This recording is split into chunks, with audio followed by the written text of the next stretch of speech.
Hello students. तो आपको आज न्यू चैप्टर पढ़ना है। ये चैप्टर 14 है, सांख्यिकी और प्रायिकता। तो आपको केवल और केवल सांख्यिकी पढ़ना है, प्रायिकता नहीं पढ़ना है, केवल सांख्यिकी। तो हम आपको सांख्यिकी के कुछ फार्मूले रिवाइज करेंगे ना। 9th क्लास में भी आपने पढ़ रखा है, तो फिर से एक बार रिवाइज करा देंगे। फार्मूले आप तैयार कर लीजिए, उसके अकॉर्डिंग आपको एक्सरसाइज पढ़ाई जाएगी। तो देखो बेटा, सांख्यिकी केवल हम स्टैटिस्टिक्स की बात करेंगे। मुख्य अवधारणाएं और परिणाम। सांख्यिकी केंद्रीय प्रवृत्ति के मापक।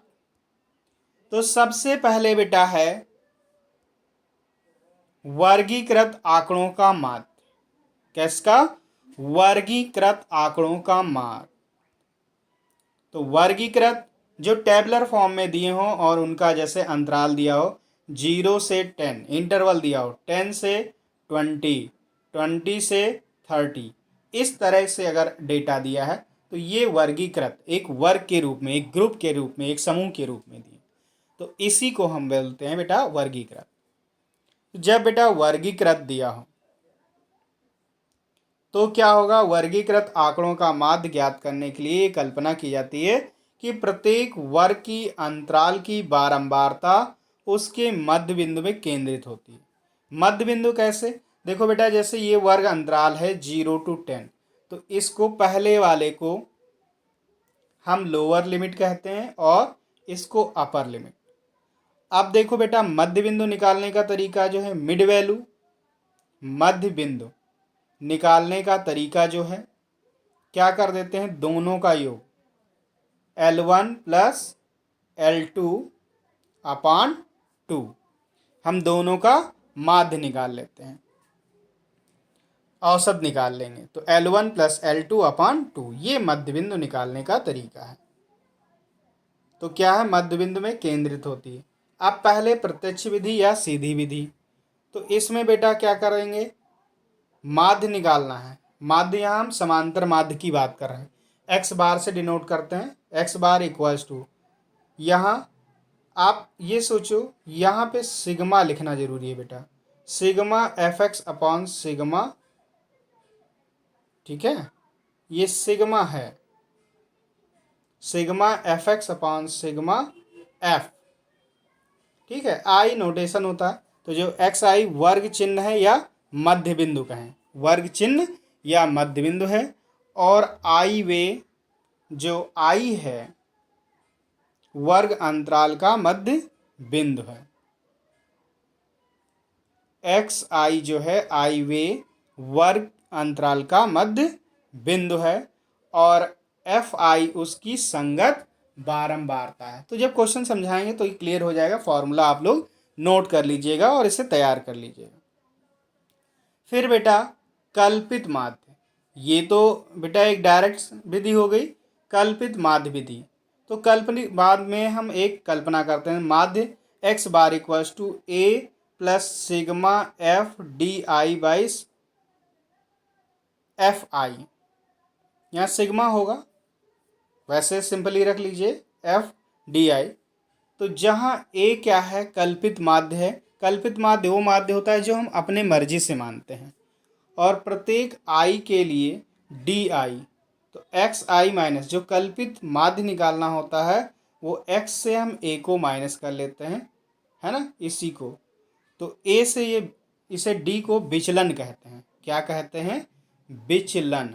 डी जो है हमारा विचलन है, वो एक्स माइनस जितने भी एक्स होंगे उनसे ए को माइनस कर देंगे। तो ये कल्पित माध्य हो गया।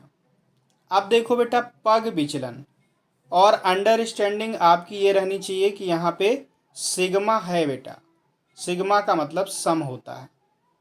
ये ऐसे बनेगा sigma F D upon sigma F और प्लस ए हो जाएगा। ये चीज़ है, सिग्मा का मतलब सम।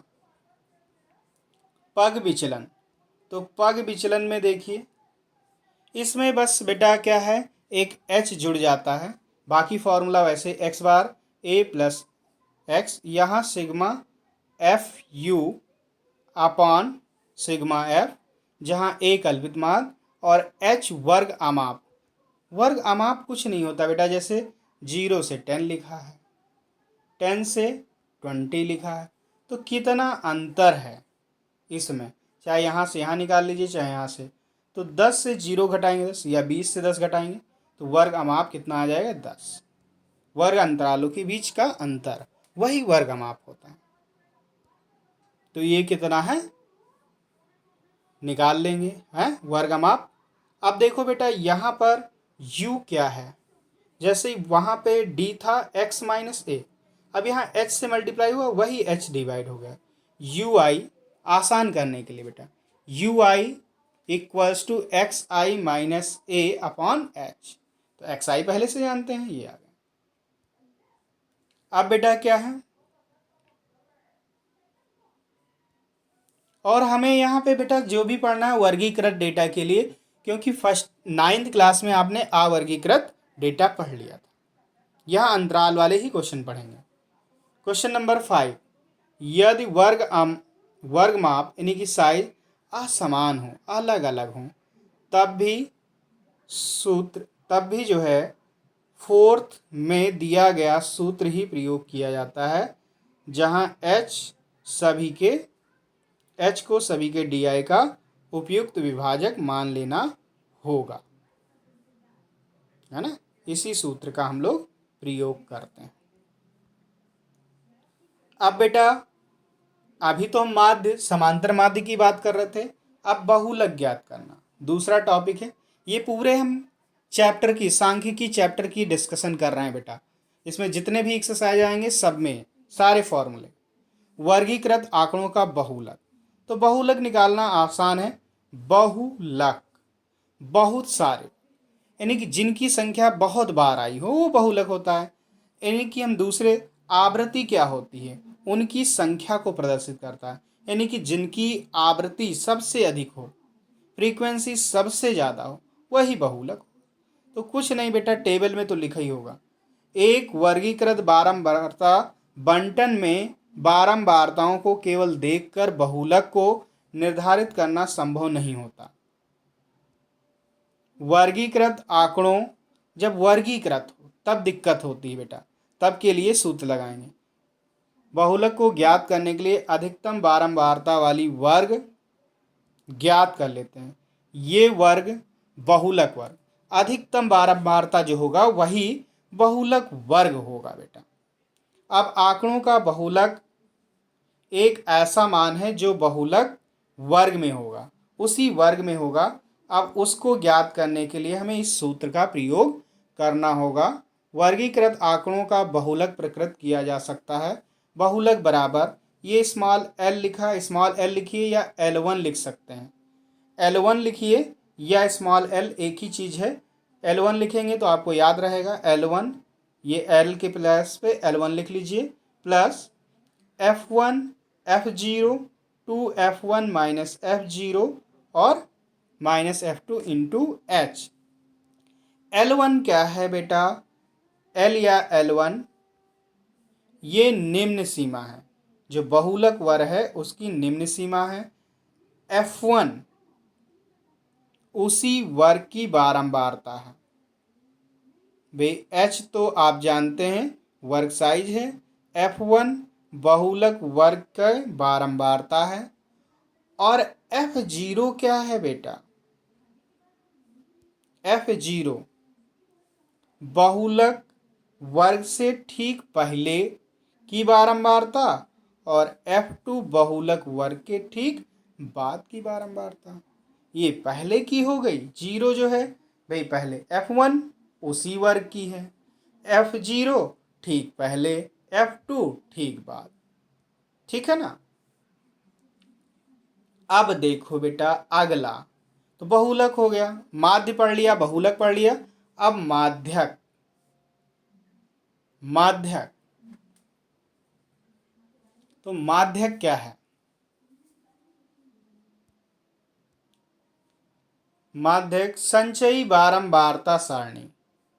अब क्या करना है, संचयी बारंबारता सारणी वर्गीकृत बारंबारता बंटन में से कम प्रकार की और अधिक प्रकार की दो तरह की बनती है बेटा, कम प्रकार की और अधिक प्रकार की। आपको जब हम पढ़ाएंगे क्वेश्चन तो वहां पर बताएंगे कैसे कम प्रकार की बनेगी और कैसे अधिक प्रकार की। अभी केवल ये जान लीजिए कि दो प्रकार की बनेगी, एक कम प्रकार की और एक अधिक प्रकार की। यदि प्रेक्षणों की कुल संख्या n है, कितनी है? कुल n है। डैट मीन्स सिग्मा, ये n कुछ नहीं होता, जो सिग्मा f होता है वही n होता है। तो उस वर्ग को ज्ञात कीजिए जिसकी संचयी बारंबारता n/2 से बड़ी है या उसके निकटतम उससे बड़ी हो, यही माध्यक वर्ग कहलाता है।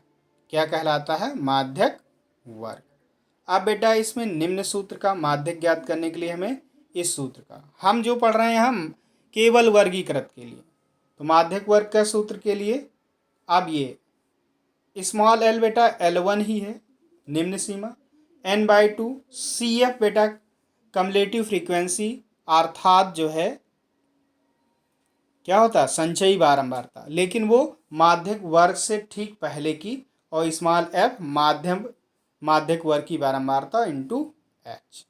देखिए यहाँ पे ये चीज़ दी गई है। L या L1 माध्यक वर्ग की निम्न सीमा, n प्रेक्षणों की कुल संख्या, h वर्ग साइज, C माध्यक वर्ग से ठीक पहले क्या है? ठीक पहले वर्ग की संचयी बारंबारता है, और f माध्यक वर्ग की बारंबारता है। अब आगे लास्ट एक्सरसाइज आपकी ग्राफ वाली है और उसमें भी आपको निकालना है। तो त्वरण संचयी बारंबारता का आलेखीय निरूपण, त्वरण कम प्रकार से और अधिक प्रकार से। एक भी दो प्रकार की हमारे संचयी बारंबारता बनती है, तो एक कम प्रकार और एक अधिक प्रकार। तो यहाँ पर बेटा पहला है वर्गीकृत आंकड़ों के संचयी बारंबारता से कम प्रकार के आलेख का माध्यक ज्ञात करना। वो वहीं पर बताएंगे बेटा, बस केवल आपको ये समझना है, नोट करना है। संचयी बारंबारता बंटनों में से कम प्रकार और अधिक प्रकार के आलेखों से इन आलेखों के प्रतिच्छेद बिंदु के भुज के रूप में माध्यक। देखो बेटा एक्स एक्स और वाई एक्सिस डिनोट करेंगे, तो भुज जहाँ पर एक्स एक्स को काटेगा वो कटान बिंदु वही हमारा माध्यक होगा। तो वो ग्राफ में ही हम आपको बताएंगे। फिलहाल के लिए ये जो जितना आपको मैंने पढ़ाया है टॉपिक, वो अच्छे से तैयार कर लीजिएगा और वर्क जरूर भेजिएगा।